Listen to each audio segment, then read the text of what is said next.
ಕಣಕಟ್ಟೆ ಈ ಊರಿನ ಇತಿಹಾಸವನ್ನು ತಿಳಿಯಲು 15ಕ್ಕೂ ಹೆಚ್ಚು ಶಾಸನಗಳು ಇಲ್ಲಿ ಸಾಕ್ಷಿಯಾಗಿ ನಿಂತಿವೆ. ಒಮ್ಮೆ ಈ ಊರು ಸಾಮಾನ್ಯ ಹಳ್ಳಿಯಲ್ಲ, ರಾಜಕೀಯ ಕೇಂದ್ರವಾಗಿತ್ತು. ದೊಡ್ಡ ಕೆರೆ, ಅನೇಕ ಶಿವಾಲಯಗಳು, ವೀರಗಲ್ಲುಗಳು, ಹೊಯ್ಸಳನ ಸಾಮಂತನ ರಾಜಧಾನಿ ಇವೆಲ್ಲವೂ ಒಂದೇ ಊರಿನ ಕತೆ. ಇದು ಹಾಸನ ಜಿಲ್ಲೆಯ ಅರಸೀಕೆರೆ ತಾಲೂಕಿನ ಕಣಕಟ್ಟೆ. ಇದು ನಾವು ಕಣಕಟ್ಟೆ ಎಂದು ಕರೆಯುವ ಈ ಊರನ್ನು ಶಾಸನಗಳು ಕಲ್ಲಿಕಟ್ಟೆ ಎಂದು ಉಲ್ಲೇಖಿಸುತ್ತವೆ. ಕಟ್ಟೆ ಎಂದರೆ ಕೆರೆ, ಕಟ್ಟೆ ಅಥವಾ ಅಣೆಕಟ್ಟು.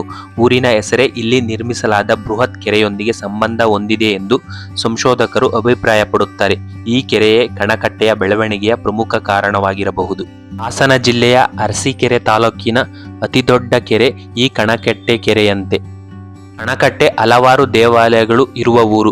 ಈ ಊರಲ್ಲೇ ಪಂಚಲಿಂಗೇಶ್ವರ ದೇವಾಲಯಗಳು ಇವೆ ಎಂದು ನನಗೆ ಸ್ಥಳೀಯರೊಬ್ಬರು ಹೇಳಿದರು. ನಾವೀಗ ಒಂದೊಂದೇ ದೇವಾಲಯಗಳನ್ನು ನೋಡುತ್ತಾ ಹೋಗೋಣ. ಕಣಕಟ್ಟೆಯ ಕೆರೆಯ ಏರಿಯ ಮೇಲೆ ಪುರಾತನವಾದ ಒಂದು ದುರ್ಗಮ್ಮನ ದೇವಾಲಯವಿದೆ. ಈ ದೇವಾಲಯದ ನಿರ್ಮಾಣ ಮತ್ತು ವಾಸ್ತುಶಿಲ್ಪವನ್ನು ಗಮನಿಸಿದರೆ ಇದು ವಿಜಯನಗರೋತ್ತರ ಕಾಲದಲ್ಲಿ ನಿರ್ಮಾಣವಾಗಿದೆ ಅನ್ನಿಸುತ್ತದೆ. ಇಲ್ಲಿ ತಾಯಿ ದುರ್ಗಮ್ಮ ದೇವಿಯು ಬೆನಕದ ರೂಪದಲ್ಲಿ ನೆಲೆಗೊಂಡು ಇಲ್ಲಿ ಬಂದಂತಹ ಭಕ್ತರನ್ನು ಅರಸುತ್ತಾ ಪೊರೆಯುತ್ತಾ ಇದ್ದಾಳೆ. ಕಣಕಟ್ಟೆಯ ಶ್ರೀ ವೀರಭದ್ರೇಶ್ವರ ದೇವಾಲಯ.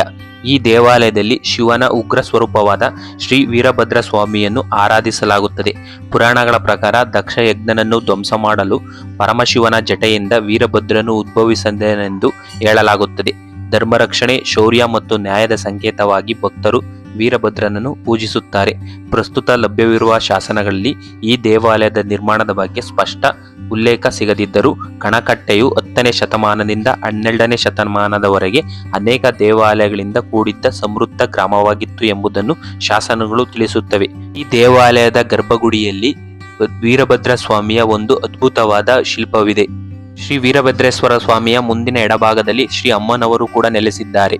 ದೇವಾಲಯದಲ್ಲಿ ಕೇವಲ ತಲೆಯಾಕಾರದ ಒಂದು ಶಿಲ್ಪವಿದೆ. ಇದನ್ನ ಅರ್ಧಲೆ ಈರಣ್ಣ ಅಂತ ಕರೀತಾರೆ. ಇದು ಈ ಯಾವುದೇ ಒಂದು ತಲೆನೋವಿದ್ರೆ ಈ ದೇವರಿಗೆ ಹರಕೆ ಕಟ್ಟಿದ್ರೆ ವಾಸಿಯಾಗುತ್ತೆ ಎನ್ನುವುದು ಈ ಸ್ಥಳೀಯ ಜನರ ನಂಬಿಕೆ. ಈ ದೇವಾಲಯದ ಗೋಡೆಗಳ ಮೇಲೆ ಆಮೆ, ಹಸು, ಆನೆ, ಇನ್ನು ಕೆಲವೊಂದು ಮುಂತಾದವುಗಳ ಉಬ್ಬು ಶಿಲ್ಪಗಳು ಕಂಡುಬರುತ್ತವೆ. ದೇವಾಲಯವನ್ನು ಗಮನಿಸಿದರೆ ನಮಗೆ ಕಂಡುಬರುವುದೇನೆಂದರೆ ದೇವಾಲಯದ ಮೂರ್ತಿ ಪುರಾತನವಾಗಿದ್ದರೂ ದೇವಾಲಯ ಕಾಲಕಾಲಕ್ಕೆ ಪುನರ್ಜೀವನಗೊಂಡಿದೆ ಅನ್ನಿಸುತ್ತದೆ. ಈ ದೇವಾಲಯದ ಆವರಣದಲ್ಲೇ ಒಂದು ಪುರಾತನವಾದ ಶಾಸನದ ಕಲ್ಲಿದೆ.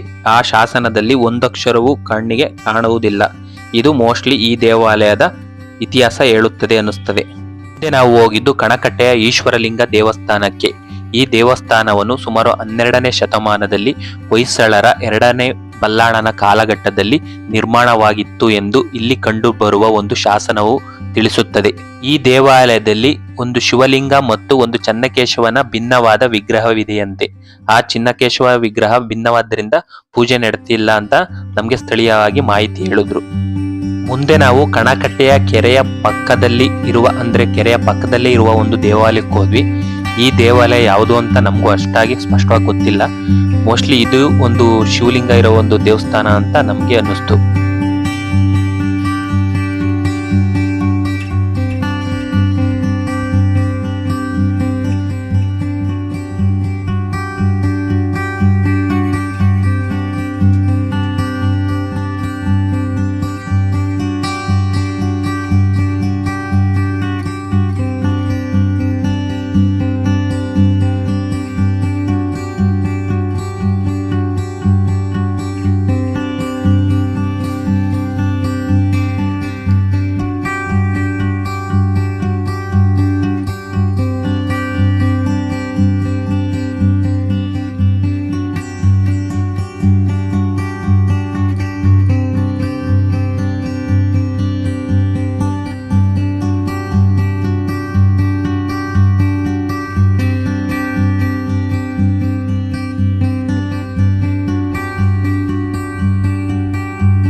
ಕಣಕಟ್ಟೆ ಗ್ರಾಮದ ಶ್ರೀ ಲಕ್ಷ್ಮೀನಾರಾಯಣ ಸ್ವಾಮಿ ದೇವಾಲಯ. ಕಣಕಟ್ಟೆ ಪ್ರಾಚೀನ ಕಾಲದಲ್ಲಿ ಶೈವ ಮತ್ತು ವೈಷ್ಣವ ಎರಡೂ ಧಾರ್ಮಿಕ ಪರಂಪರೆಗಳು ಬೆಳವಣಿಗೆ ಕಂಡ ಪ್ರಮುಖ ಕೇಂದ್ರವಾಗಿತ್ತು. ಈ ದೇವಾಲಯದ ಮೂಲ ಗುಡಿಯು ಸುಮಾರು 9-10ನೇ ಶತಮಾನದ ಗಂಗರ ಕಾಲದಲ್ಲಿ ನಿರ್ಮಾಣವಾಗಿತ್ತು ಎಂದು ಹೇಳುತ್ತಾರೆ. ಈ ದೇವಾಲಯದ ಕಲ್ಲು ಗೋಡೆಗಳನ್ನು ನಾವು ಸೂಕ್ಷ್ಮವಾಗಿ ಗಮನಿಸಿದರೆ ಇಲ್ಲಿ ನಮಗೆ 2 ತರಹದ ಕಲ್ಲಿನ ಬಣ್ಣಗಳ ಆಕಾರದ ಕಾಣುತ್ತವೆ. ಇದು ಮೂಲತಃ ಒಂದು ರಾಜರದಲ್ಲಿ ಮತ್ತೊಂದು ರಾಜರ ಕಾಲದಲ್ಲಿ ನಿರ್ಮಾಣವಾಗಿದೆ ಅನ್ನಿಸ್ತದೆ. ಅಂದ್ರೆ ಮೂಲವಾಗಿ ಏನು ಗಂಗರ ಕಾಲದಲ್ಲೋ ಇಲ್ಲ ಹೊಯ್ಸಳರ ಕಾಲದಲ್ಲೋ ನಿರ್ಮಾಣವಾಗಿದೆ. ಮತ್ತೆ ಇದು ವಿಜಯನಗರ ಕಾಲದಲ್ಲಿ ಪುನರ್ನಿರ್ಮಾಣ ಅಂದ್ರೆ ಇದನ್ನ ಅಭಿವೃದ್ಧಿ ಮಾಡಿದ್ದಾರೆ ಅಂತ ನಮ್ಗೆ ಇಲ್ಲಿ ಕಂಡು ಬರುತ್ತೆ. ಈ ದೇವಾಲಯದ ಗೋಡೆಗಳ ಮೇಲೆ ನಮಗೆ ಹಲವು ತರಹದ ಉಬ್ಬು ಶಿಲ್ಪಗಳು ಕಂಡು ಬರುತ್ತವೆ.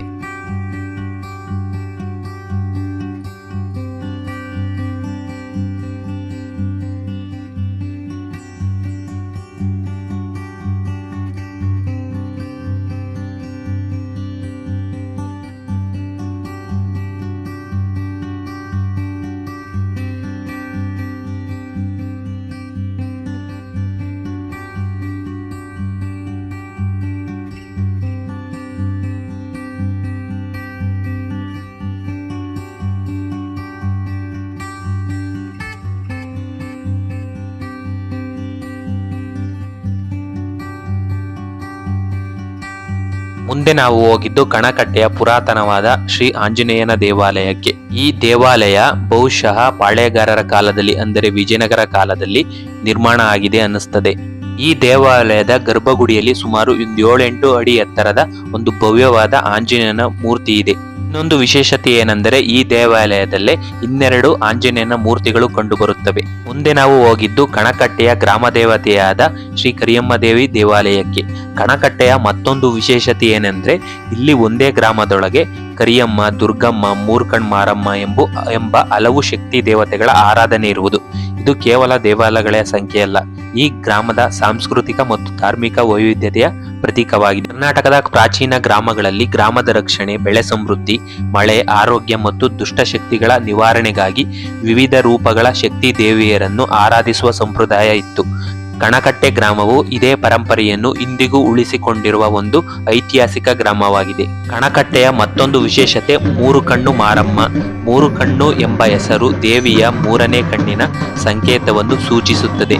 ಈ ಕಣ್ಣು ಜ್ಞಾನ, ಶಕ್ತಿ ಮತ್ತು ದುಷ್ಟಶಕ್ತಿಗಳ ನಾಶದ ಪ್ರತೀಕವೆಂದು ಭಕ್ತರು ನಂಬುತ್ತಾರೆ. ಕರ್ನಾಟಕದ ಅನೇಕ ಪ್ರಾಚೀನ ಗ್ರಾಮಗಳಂತೆ ಕಣಕಟ್ಟೆಯಲ್ಲಿಯೂ ಮಾರಮ್ಮನನ್ನು ಗ್ರಾಮದ ರಕ್ಷಕಿಯಾಗಿ ಆರಾಧಿಸಲಾಗುತ್ತದೆ.